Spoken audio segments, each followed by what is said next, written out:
Hola, hola, mi nombre es Agni y esto es Matemáticas Virtuales, un espacio para compartir contenidos relacionados con matemática. En esta ocasión vamos a trabajar el tema de geometría y relacionando con los triángulos. El propósito es que el estudiante conozca la suma de la medida de los ángulos interiores de un triángulo.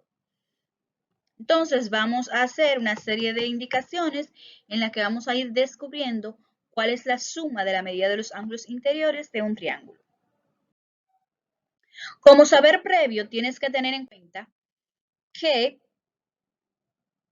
tenemos que aprender qué es un ángulo.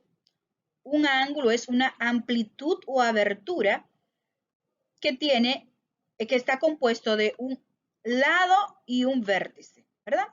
Y que esta abertura se puede medir de diferentes formas. Previamente tienes que saber esto, ¿verdad? Ahora, ahondándonos más en los triángulos y anteriormente conociendo también los tipos de ángulo, vamos a complementarlo con lo siguiente.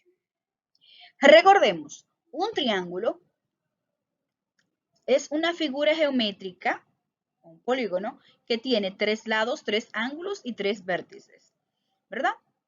Entonces, estos son los ángulos internos, estos son los lados y estos son los vértices. Aquí podemos ver fotos de lugares donde en la vida real se forman ángulos. Está la figura de las pirámides de Egipto, un velero.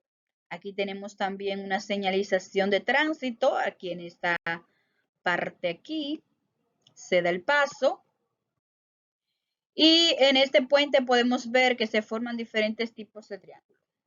¿Qué quiere decir? Que tenemos que conocer muchas veces esas mediciones porque para realizar actividades diarias podemos utilizarlo. Es muy útil saber esto. Igual que las pizzas se forman ángulos, ¿verdad? Y vamos a aprender cuánto miden esos ángulos internos de las pizzas, por ejemplo. Como ángulo interno, vamos a señalizar que son estos es lo que están aquí. Hay otros ángulos exteriores que están fuera del triángulo, pero nos vamos a centrar en los ángulos interiores.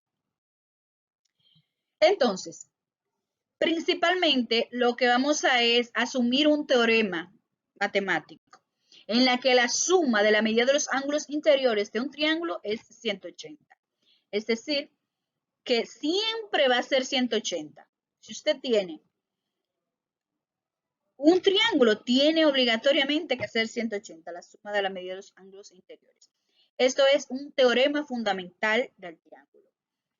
Recordando que un teorema es un enunciado que puede ser demostrado como verdadero mediante operaciones matemáticas y argumentos lógicos.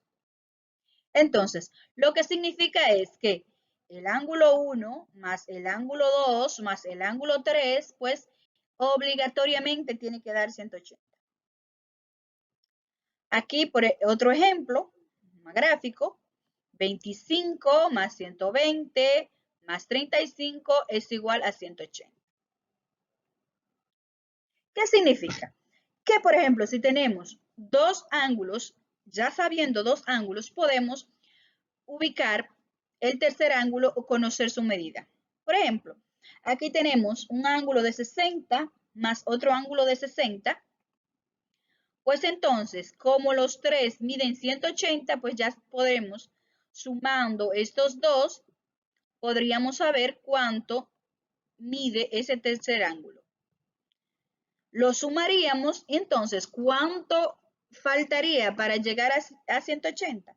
Pues serían 60. Si acertaste, pues entonces estás entendiendo el contenido. En este caso tenemos un ángulo de 90 y otro de 45. Si sumamos 90 más 45, ¿cuánto quedaría para llegar a 180? Entonces ya tendríamos el tercer ángulo, que sería en este caso 45.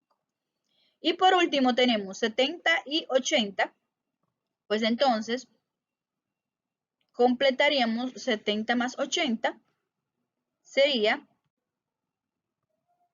30, ¿verdad? Para llegar a 180. Espero que hayas entendido y te suscribas al canal. Recuerda, los ángulos interiores de un triángulo siempre sumarán 180. Nos vemos.